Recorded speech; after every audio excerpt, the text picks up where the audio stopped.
Nossa série de exposições no Antigo Testamento, nos Salmos de Romagem. Chegamos então no Salmo 125.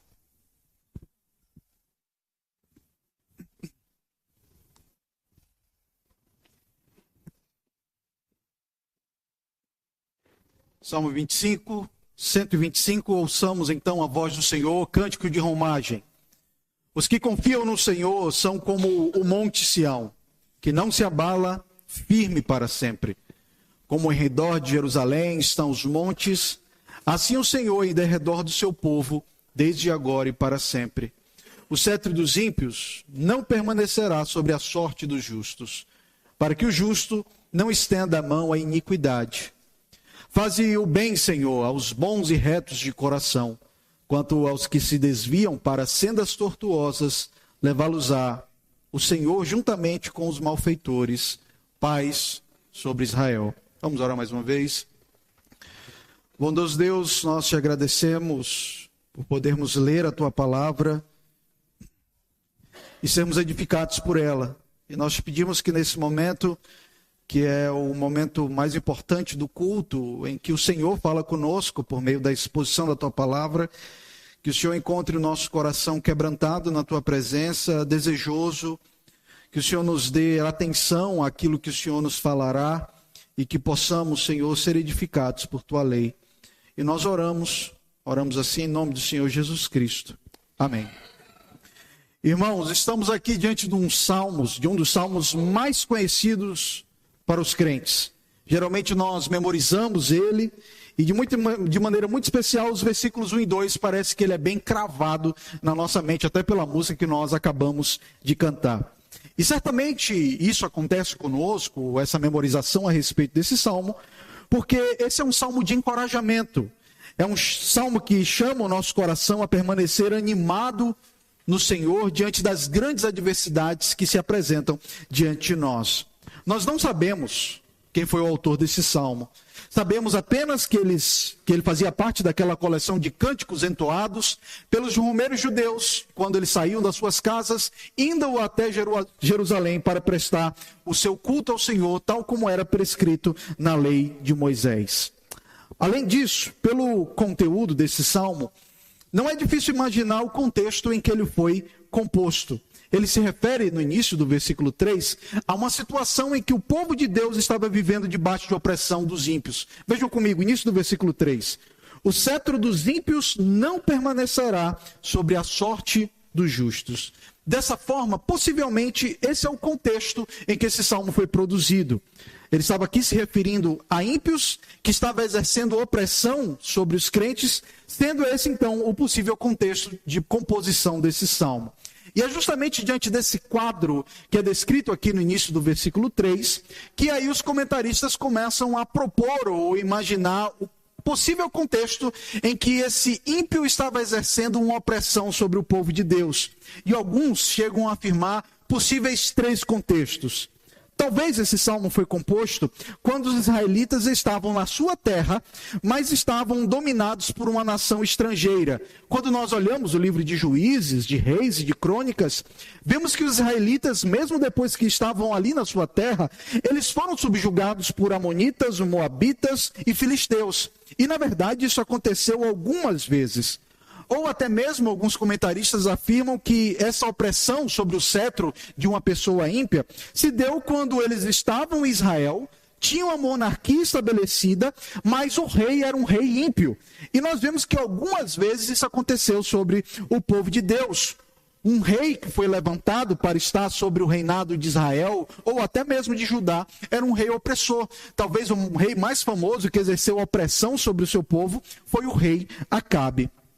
Mas alguns ainda chegam em terceiro lugar a afirmar que esse salmo foi escrito quando Israel já estava na terra prometida, mas existia algumas regiões que faziam resistência ao povo de Deus, tal como o período de Davi. Eles já haviam conquistado aquela terra de Canaã, mas havia algum espaço, como por exemplo a cidade de Jebus, que ainda não havia sido conquistada por Israel. cidade que depois foi conquistada pelo rei Davi. Eu concordo com dois comentaristas, o Stephen Newley e até mesmo o Augusto Nicodemos, no seu livro, quando ele comenta a respeito desse salmo. Ele fala que provavelmente a possibilidade que se encaixa melhor para aquilo que é descrito aqui nesse salmo é que Israel estava sendo dominado por um rei ímpio de uma nação estrangeira. Então, Israel estava ali estabelecido como povo de Deus para adorar ao Senhor, mas havia um rei estrangeiro ímpio que estava exercendo o jugo sobre o povo de Deus. Então, qualquer que tenha sido a situação, esse salmo nos traz o seguinte quadro: vemos crentes verdadeiros debaixo de adversidade, opressão e perseguição de ímpios.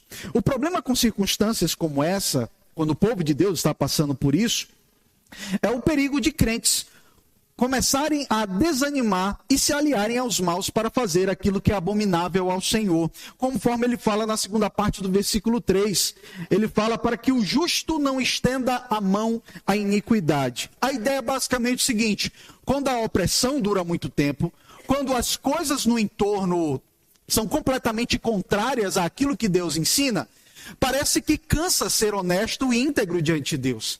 Se é o mal que está se dando bem, eu começo então a fazer o mal, porque está todo mundo fazendo o mal. Parece que fazer o certo não faz sentido.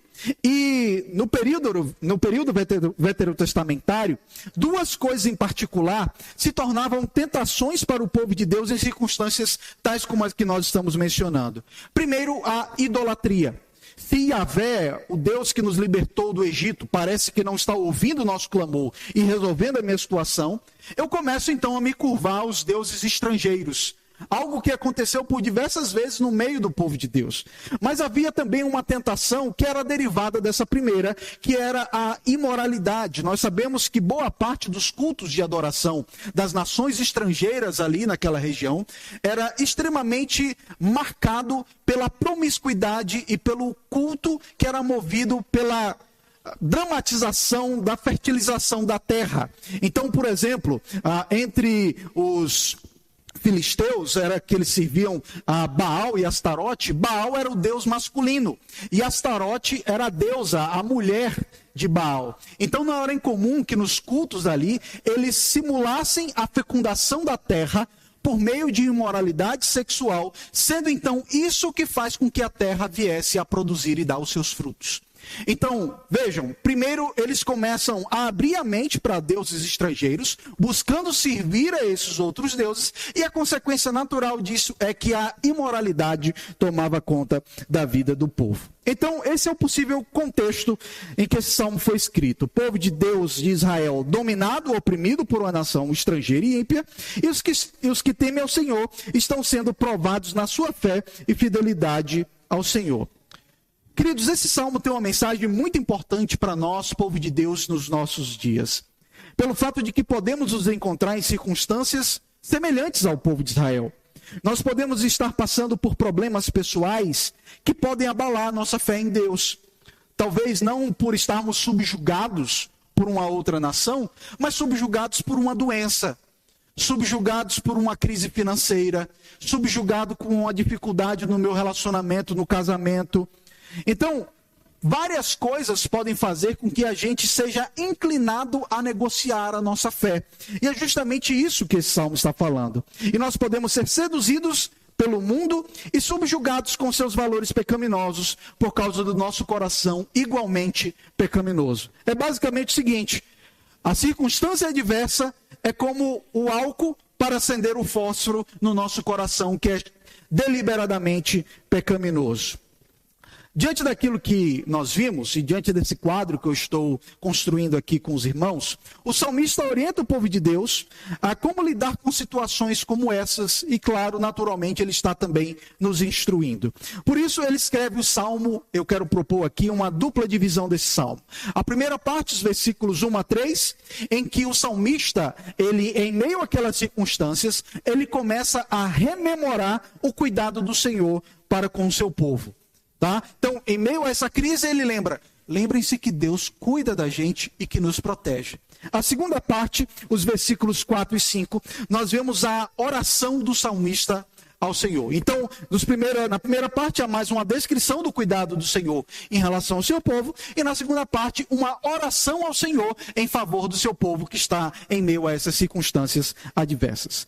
Diante disso, vejamos então a primeira parte do nosso salmo, em que o salmista apresenta o cuidado do Senhor para com seu povo, os versículos 1 a 3. No versículo 1, nós vemos que antes de descrever o cuidado de Deus para com seu povo, primeiro ele descreve esses que fazem parte do povo de Deus, tá? Então vamos lá.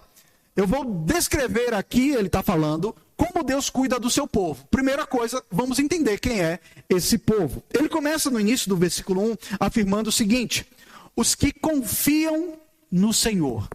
E inicialmente eu quero entender com vocês quem são esses que confiam no Senhor. Porque se há os que confiam no Senhor, há aqueles que não confiam no Senhor e que não podem se apropriar das verdades que são mencionadas aqui nesse salmo. Percebam que durante todo esse salmo ele descreve quem são esses que temem ao Senhor. Lá na segunda parte do versículo 3, a primeira coisa que ele afirma sobre esses é que eles são justos. O cetro do ímpio não permanecerá sobre a sorte dos justos. Ainda no versículo 4, no início, ele fala dos bons e retos de coração. Então, quem são esses que confiam no Senhor? São aqueles que são descritos como justos e que são bons e retos de coração. Isso é importante, queridos, está diante da nossa mente, porque o salmista não está se referindo aqui a qualquer pessoa, mas àquele que é verdadeiramente crente e que teme ao Senhor. Isso é fundamental ficar claro, porque um descrente, ou até mesmo um crente nominal, aquele que vai todo domingo na igreja e pensa que por estar todo domingo na igreja, de fato ele é um crente, ele pode se apegar a esse salmo e começar a falar das promessas de Deus descritas aqui e achar que está falando sobre ele, quando não está. Então, todas as promessas e tudo que está descrito aqui está vinculado unicamente ao povo da aliança. Aqueles que confiam no Senhor, aqueles que foram justificados pelo Senhor, aqueles que são bons e retos de coração, porque o Senhor previamente já os alcançou e transformou a vida dessa pessoa. É importante que também fique claro que esse confiar no Senhor, ele combina duas características fundamentais. Primeiro, a fé. A fé em Deus, pela qual ele é justificado. Lembram-se? Nós somos justificados, pois, mediante a fé. Então, se no versículo 3 ele está falando de justo, o justo tem que ter fé. Nós devemos ler a palavra de Deus como um todo, pegando então aquilo que o apóstolo Paulo fala lá em Romanos capítulo 5. Então, ele tem uma fé verdadeira, uma fé salvadora no Senhor. Uma fé em Cristo, em que ele entende que por meio do sacrifício de Cristo, ele é justificado. Mas em segundo lugar, ele também tem atitudes que demonstram que ele confia no Senhor. Ainda no versículo 3, ele fala que essa pessoa não estende a mão à iniquidade. Se ele não estende a mão à iniquidade, há algo que ele faz, ou melhor, que ele deixa de fazer. Por isso então, ser aquele que confia no Senhor é marcado primeiro pela fé salvadora e pela uma atitude, pela forma de viver de uma forma que agrada ao Senhor. Então nós definimos agora quem são esses que confiam no Senhor. Mas uma outra pergunta que surge, e eu preciso deixar isso bem claro, antes de caminharmos versículo a versículo, é: o que é confiar no Senhor? O que é confiar no Senhor? Deixe-me primeiro dizer o que não é isso, para depois dizer o que é isso. Confiar no Senhor não é pensamento positivo, sabe? Good vibes, vamos lá, vai dar tudo certo. Não, não é isso. Isso não é confiar no Senhor. Também confiar no Senhor não é só saber que Deus existe. Porque qualquer um, se tiver um pouco de razão, consegue perceber que um Deus que existe. Basta você olhar para a criação. É a primeira Bíblia escrita por Deus. Os céus proclamam a existência de Deus. Você tem que ser muito tolo, como diz a Bíblia, o tolo diz no seu coração, não há Deus, é isso? Você tem que ser muito tolo e muito burro para olhar a criação e dizer, não, foi criado do nada. A gente consegue olhar para uma pizza e dizer que não foi criada do nada, mas o mundo todo sim foi criado do nada. Então, não é pensamento positivo e nem saber que Deus existe. Confiar no Senhor é primeiro receber a palavra de Deus e colocá-la no coração. Eu confio no Senhor com base em alguma coisa. Com base no quê? Na palavra dele. Nós confiamos na palavra de alguém. Segunda coisa é que nós devemos confiar no Senhor, é ser guiado na nossa vida e fazer escolhas de acordo com essa palavra. Então, como que eu sei se eu confio no Senhor e se eu me enquadro aqui no Salmo 125? Sabe quando a palavra de Deus diz, não faça isso, e você faz? Ah, pastor, é porque o senhor não sabe como é lá no trabalho. Se eu soubesse como era lá no trabalho, o senhor não falava isso. Não, confiar no Senhor é fazer aquilo que Deus manda, ainda que todas as circunstâncias digam que eu não devo fazer aquilo humanamente falando. Eu confio no Senhor que se eu não me corromper no trabalho, e ainda que eu venha a perder o meu trabalho, esse Deus me sustenta, esse Deus é meu provedor. Mas eu não vou me render à hipocrisia, não vou me render à corrupção para servir fielmente ao Senhor. Mas também confiar no Senhor é saber que Ele fala, que o que Ele fala na palavra dele vai acontecer. Ele não está falando aqui que vai me proteger. Ele não está falando que eu vou ficar firme. Eu confio nisso. Isso é confiar no Senhor. Na época em que esse salmo foi escrito, o Pentateuco já estava produzido, irmãos. Alguns salmos, os livros históricos, talvez Josué, Jó, já tinha escritura. Então uma pessoa, um judeu piedoso, quando pegava esse salmo, ele tinha que confiar no Senhor que havia se revelado por meio da Escritura. Então, na segunda parte do versículo 2, agora que já entendemos quem são esses que confiam no Senhor e o que é confiar no Senhor, na segunda parte do Salmo, o salmista começa a descrever esse que confia no Senhor. E ele, para descrever, ele ilustra a imagem com uma ilustração da geografia de Israel para ilustrar a ideia que ele vai mostrar. Ele fala na segunda parte do versículo 1, que esses que confiam no Senhor são como o monte Sião, que não se abala, firme para sempre. Primeira coisa que a gente precisa entender aqui é esse Monte Sião aqui. O Monte Sião era o monte sobre o qual estava construída a cidade de Jerusalém. Os irmãos devem se lembrar, até pelos filmes históricos, que era muito comum cidades serem construídas sobre montes. Por quê? Você atacar subindo é muito difícil. Subir ladeira não é difícil? Imagine você atacar uma cidade numa guerra subindo ladeira e uma cidade que é toda murada. Fica muito mais difícil, fica bem mais complexo. Então Jerusalém, ela foi construída sobre um monte, que é um monte Sião. Esse monte não é um monte muito alto, mas dá a ideia de algo que é firme e que não pode ser destruído. Os que confiam no Sião são como o monte Sião. Como nós sabemos, o monte, ele não pode ser destruído ou abalado por nada. O vento não destrói um monte. Uma tempestade não destrói um monte. Uma chuva não destrói um monte. A neve não destrói um monte. Terremotos não podem nem mesmo tirar um monte de um lugar. Então, a ideia aqui é de um monte, de algo que é firme e que nenhum tipo de intempérie ou circunstâncias adversas pode destruir esse monte. Então, é dito sobre a pessoa que confia no Senhor, que ele é como o Monte Sião, primeiro, que ele não se abala, e segundo, que ele está firme para sempre. Aqui, em síntese, ele está mostrando a firmeza desses que confiam no Senhor. Ao falar que ele não se abala, ele não está falando que esse cristão, que esse servo de Deus, não vai passar por problemas. E nem mesmo que ele não vai sentir os golpes, tá, que a vida lhe oferece. Mas que, ao lidar com situações difíceis, nada vai destruir ele da fé do Senhor. Ele vai ficar firme no Senhor. Por isso que ele fala que essa pessoa fica firme para sempre. Aquele que confia no Senhor, ele é firme para sempre. Percebam que aqui está subentendido uma doutrina muito cara e fundamental da fé reformada, que é a perseverança dos santos.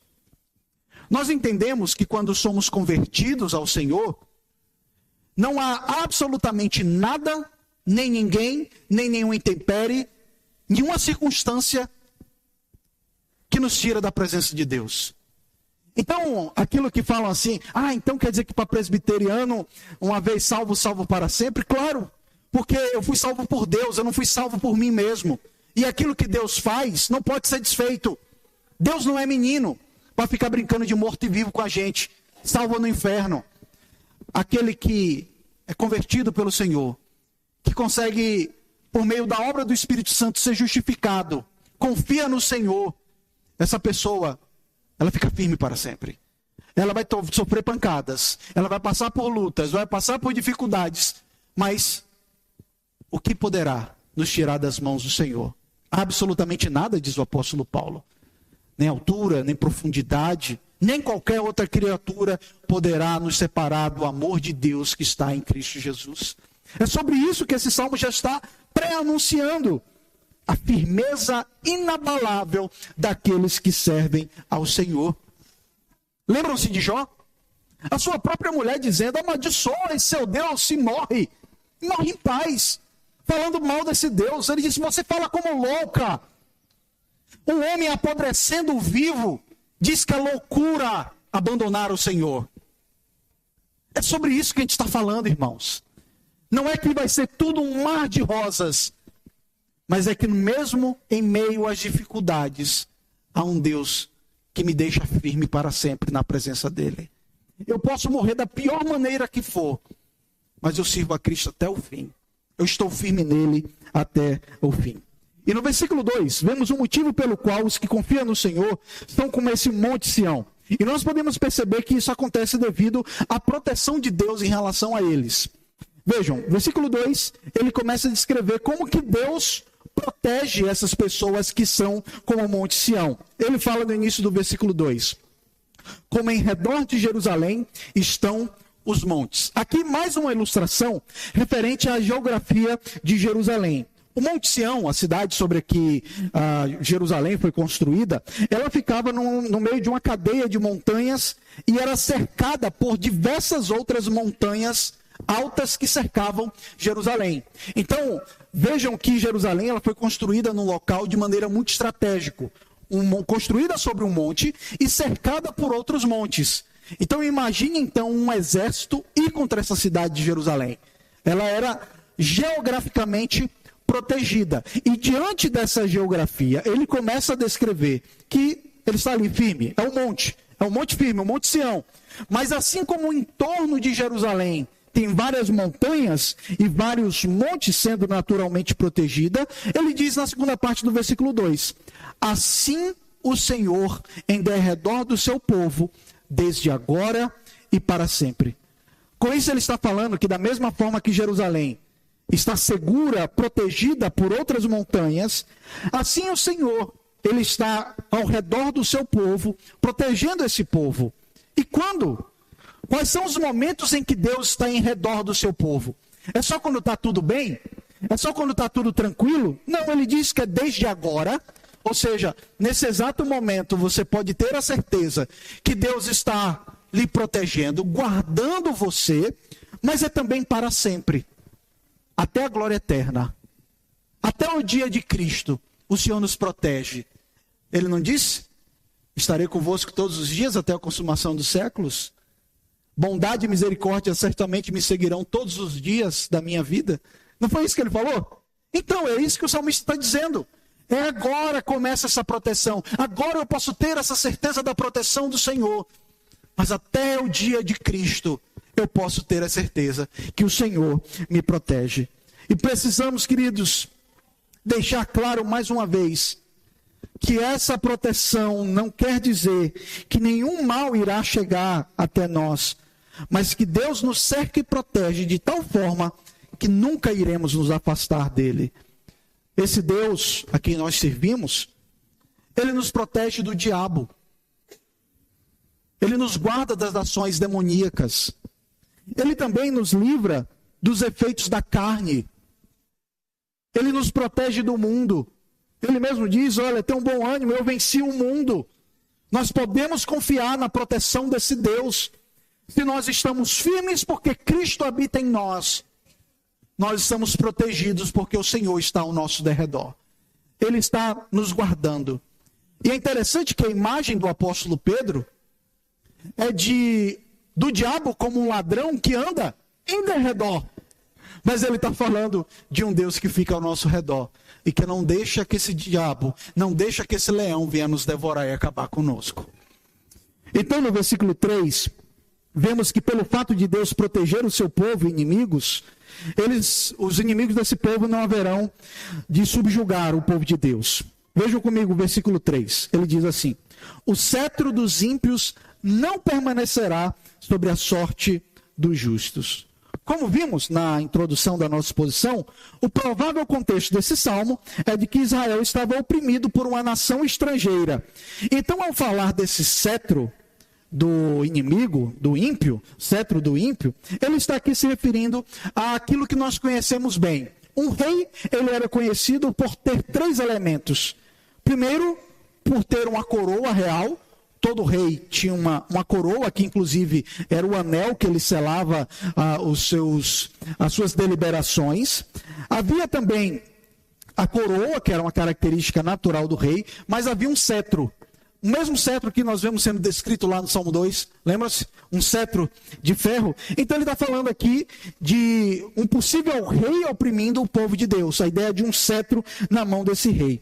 E ele está falando aqui que esse cetro do ímpio, o cetro que ele comanda batalhas, determina ações e promulga leis, esse cetro dos ímpios não poderá destruir o povo de Deus. Ele fala que não permanecerá sobre a sorte dos ímpios. Claramente, queridos, o que o salmista está afirmando é que o poder do ímpio, que estava oprimindo Israel naquela circunstância, não iria permanecer para sempre de maneira definitiva sobre o povo de Deus, porque Deus os livraria. Percebamos aqui que o mesmo Deus, sendo como esse monte que protege o seu povo, o cetro do ímpio estava sobre eles. Perceberam? O cetro do ímpio estava sobre eles.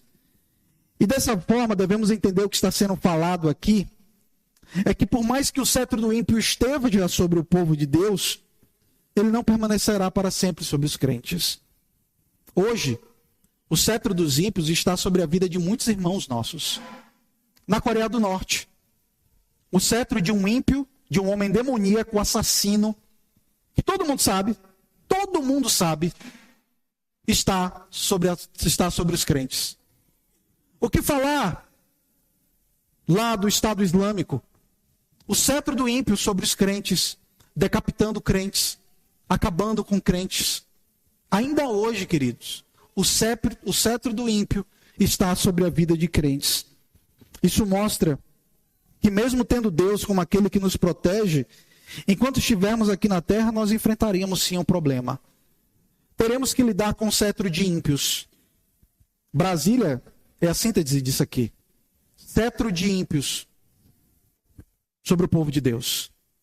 Fazendo leis ímpias, matando crianças no ventre da mãe, dando qualquer tipo de desculpa, querendo regularizar aquilo que é abominável aos olhos do Senhor, chamando de casamento aquilo que a Bíblia diz que não é casamento, fazendo todo tipo de barbaridade.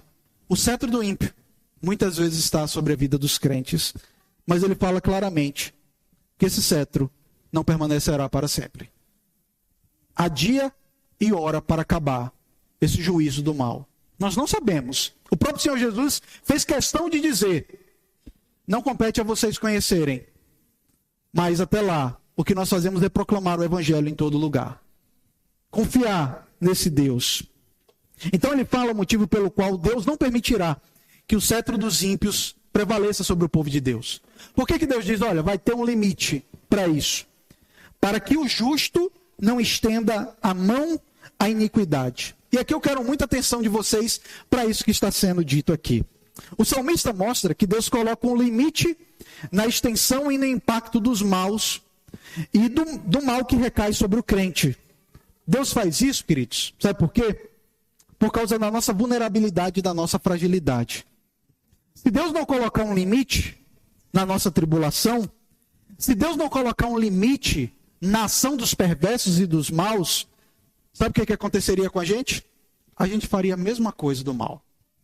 A gente iria se conformar com o mal. E veja, em alguma medida não é isso que acontece com muitos crentes.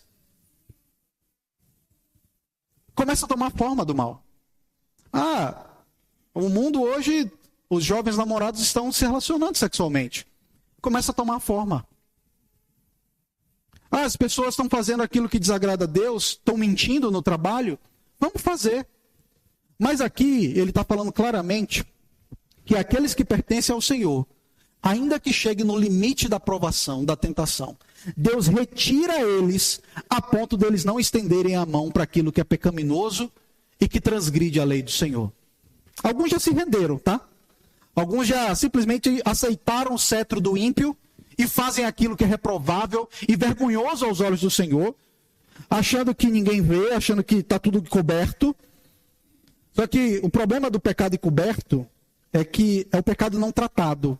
E Deus, quando não trata um pecado, isso significa que a gente não é servo dele. A glória de Deus é quando ele faz um pecado se tornar claro e conhecido para todo mundo, para que esse pecado seja tratado. Até lá, a gente não está seguro. Segurança não é ninguém achar o nosso pecado. Segurança é o nosso pecado vir à luz e ser tratado. A segurança do pecado escondido é a mesma segurança de Acã. Acã foi morto ali. Mas o nosso pecado não será escondido no dia de Cristo. Tenha muito medo se seu pecado só for revelado no dia de Cristo. Porque se no dia de Cristo não haverá misericórdia. A misericórdia é agora. O perdão, o tratar é agora. Mas no dia de Cristo é dia de juízo. E é por isso então que ele diz, olha, Deus é tão gracioso que vai cuidar para que o justo não estenda a mão para o pecado, para que ele não se renda para o pecado. E queridos, nós vemos como que o povo de Deus sofreu perseguição e como muitas vezes o crente chega até mesmo a desanimar. Vocês se lembram do profeta Elias? Homem de Deus, orou, caiu fogo do céu. Mas aí, aquela endemoniada da Jezabel, junto com o seu marido Acabe, começaram a perseguir aquele homem de Deus.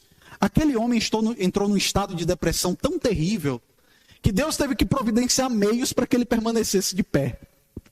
Foi isso. Ele diz, Deus, é melhor morrer. Ele começou a desejar a morte. Mas ele está falando claramente que um crente pode até sentir o golpe, mas Deus não deixa que ele se renda. Essa mesma verdade está disposta no Novo Testamento. Jesus, ao falar da grande tribulação, lá em Mateus 24, 22, ele diz, olha, não tivessem aqueles dias sido abreviados, ninguém seria salvo. Sabe o que é ninguém? Nenhum. Nem eu, nem você. Ninguém.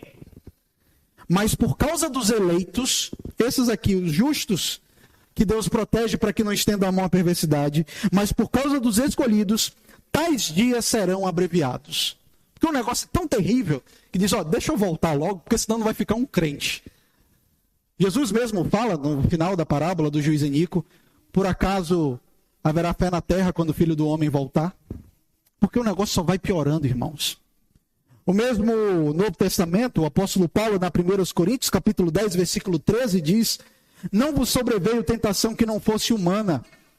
Mas Deus, veja, mas Deus é fiel e não permitirá que sejais tentados além das vossas forças. Pelo contrário, juntamente com a tentação, vos proverá livramento, de sorte que possais suportar. De sorte que vocês fiquem até o fim. E muitas pessoas abandonam a fé em meio a grandes aflições, tentações, os desejos pecaminosos do seu coração, e elas começam a viver como os ímpios. Elas estendem a mão à iniquidade, ao pecado, à transgressão da lei de Deus. Outras pessoas duvidam da sua própria fé em Deus. Mas aqui é uma promessa de Deus. Devemos saber que o sofrimento não é algo eterno. É como se ele dissesse, aguenta mais um pouquinho, porque eu estou cuidando para que você chegue até o final. Deus livrará a nossa alma para que ela não seja destruída pelo pecado. A perseverança dos santos permanece sobre nós, por causa do Deus que persevera em relação a nós. A perseverança dos santos seria melhor compreendida se falássemos da perseverança de Deus em relação aos santos. É Deus quem persevera em relação a nós.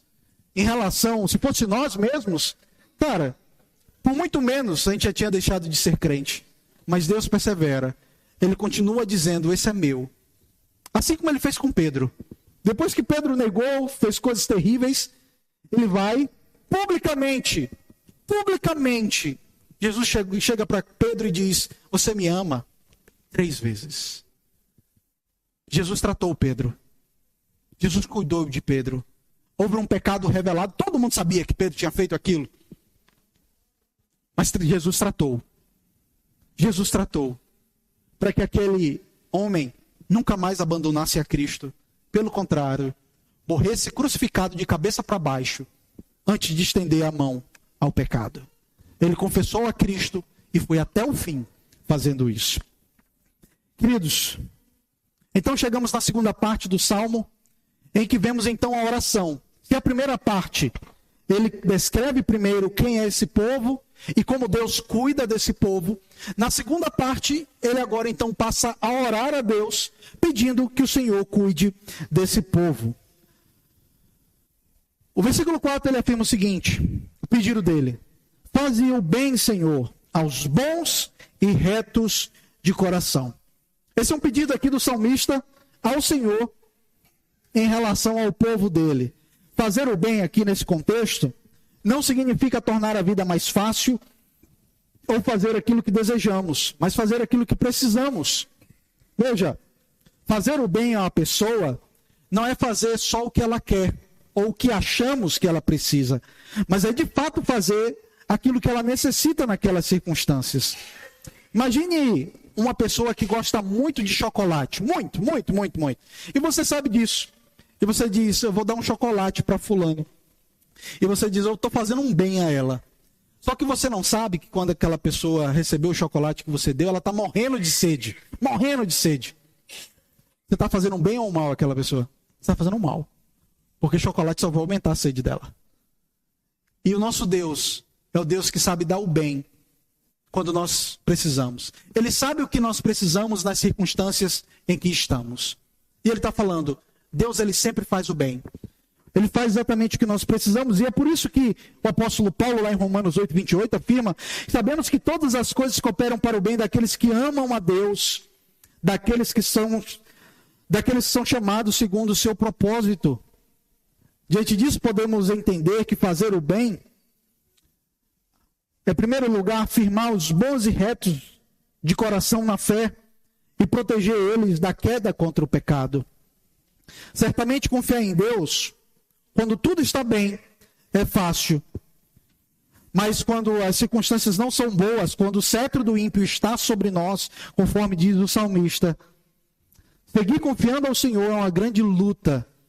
E é por isso que o pedido do salmista é: Senhor, o ímpio está prosperando, faz bem a esse povo. Cuida desse povo, para que a gente não desobedeça ao Senhor, que a gente traia ao Senhor. E no versículo 5, então, ele conclui afirmando o seguinte: quanto aos que se desviam para sendas tortuosas, vamos lá, quem são esses? Aqui um salmista se refere como sendo aqueles que se desviam para sendas tortuosas. São aqueles membros do povo de Deus, aqueles que têm o nome de crente, que se dizem crentes, estão debaixo do cetro do ímpio, ou da adversidade, e se desviam para sendas tortuosas. Senda é caminho. Senda tortuosa é se dirigir para o pecado. Ou seja, há um ímpio fazendo mal, há uma circunstância, há uma demanda, e ele diz que há pessoas que se desviam dos caminhos do Senhor. Essas pessoas ascendem diante da pressão do trabalho, diante da pressão da escola, diante da pressão da universidade, diante da pressão da família, diante da pressão dos amigos que dizem todo mundo faz, só você que não. Muitos são os que, diante das dificuldades que enfrentam nas suas vidas, estando debaixo do cetro dos ímpios, se desviam do Senhor e abandonam a fé. Muitos se desviam do Senhor e permanecem no meio do povo de Deus, tal como Judas. Judas estava certinho lá, todo dia com Jesus, tá? Todo dia, direitinho com Jesus. Lembra-se de Demas? Descrito lá no Novo Testamento, ao qual o apóstolo Paulo diz: Demas amou o presente século. Querido, se você ler outras epístolas de Paulo, Paulo está falando muito bem de Demas. Demas, um cooperador, mas que em um dado momento simplesmente foi para sendas tortuosas. Sobre esses que se desviam, veja, levá-los-á ao Senhor, levá-los-á o Senhor, juntamente com os malfeitores. Com isso, vemos que Deus tratará o desertor da fé como ele tratará todos os demais ímpios malfeitores com a punição eterna.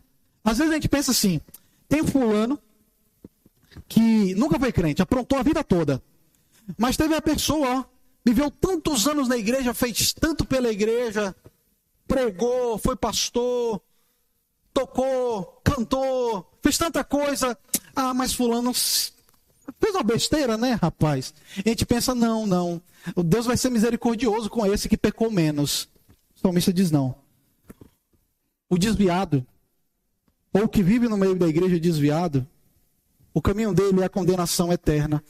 Tanto quanto aqueles que viveram o carnaval, que estava lá na parada gay, é a mesma coisa.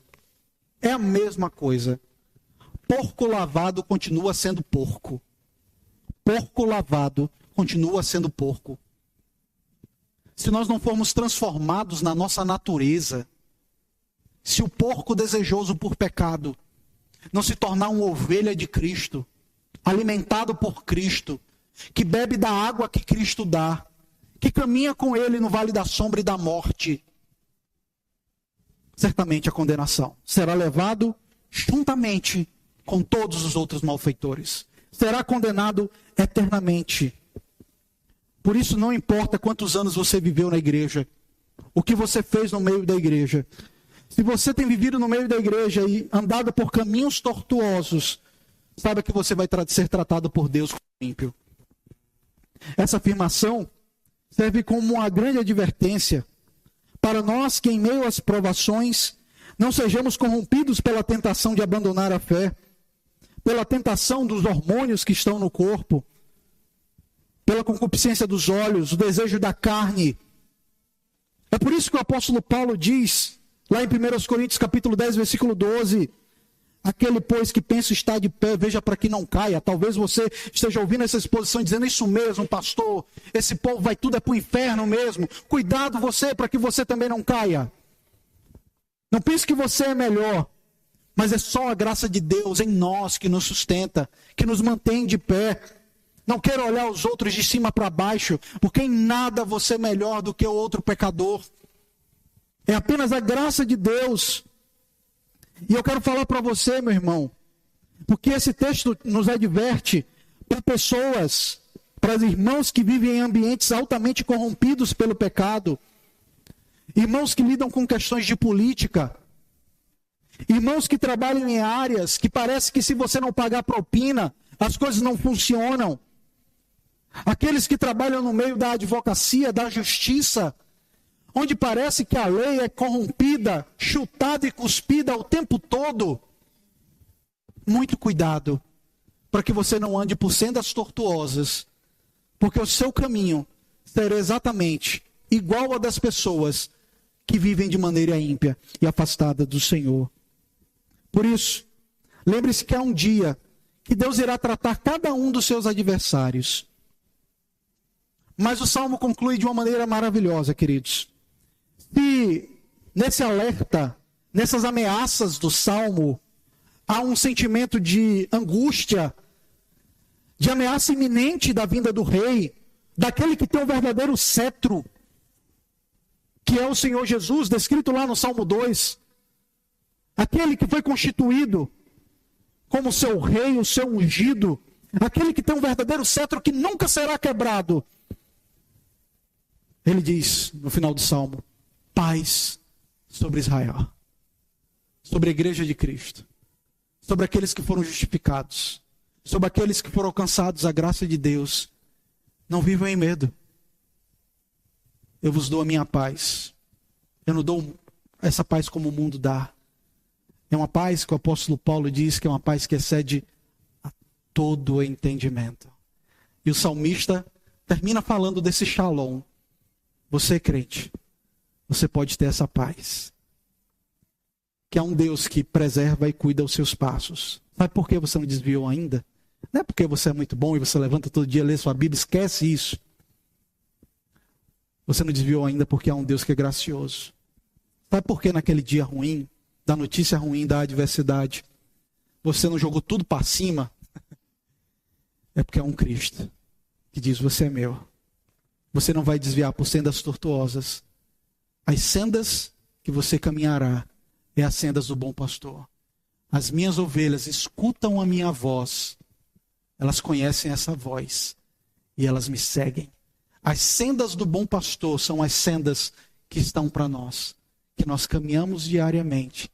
E é por isso, ainda que nós venhamos a andar pelo vale da sombra da morte, eu sei que Ele está comigo.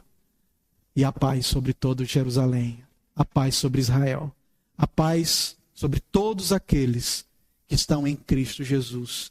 Porque o príncipe da paz reinou e reina para nos trazer dessa paz gloriosa. Meus queridos, deixem-me encerrar a minha exposição com 4 aplicações, como de costume. Na nossa jornada para Nova Jerusalém, esse texto deixa claro, enfrentaremos muitos opositores à nossa fé. Enfrentaremos ímpios com seus cetros. Nós vimos isso com o povo de Deus da antiga aliança, os judeus, sofrendo debaixo do jugo de pagãos. Cristãos debaixo do jugo do Império Romano.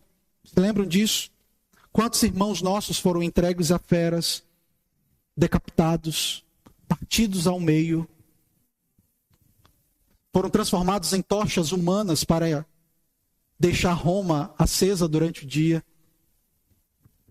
Meus queridos, enquanto aqueles homens imaginavam que estavam fazendo mal à igreja, tocando fogo em um cristão vivo para iluminar Roma, eles não se lembravam daquilo que Cristo diz, que um cristão martirizado, um cristão que é fiel ao Senhor, ele é luz do mundo. Vocês são luz do mundo. E um crente pegando fogo, sendo queimado vivo, mostrava isso. Que eles eram a luz do mundo, por dar o testemunho de Cristo até a morte. E ainda hoje, o cetro dos ímpios está sobre os nossos irmãos. E é por isso que nós, como Igreja de Cristo, não podemos deixar de orar pela igreja perseguida. A gente, como eu e você, espalhado por todo mundo, que simplesmente por dizer que Jesus Cristo é o Senhor, vive em campos de concentração, de trabalho forçado. Irmãs nossas que são violentadas diariamente, o dia todo, por homens ímpios, o dia inteiro, porque servem ao Senhor Jesus Cristo. Há pessoas que não têm casa, que perderam filhos, só por amarem o Senhor Jesus Cristo. Então, nós aqui também temos as nossas lutas.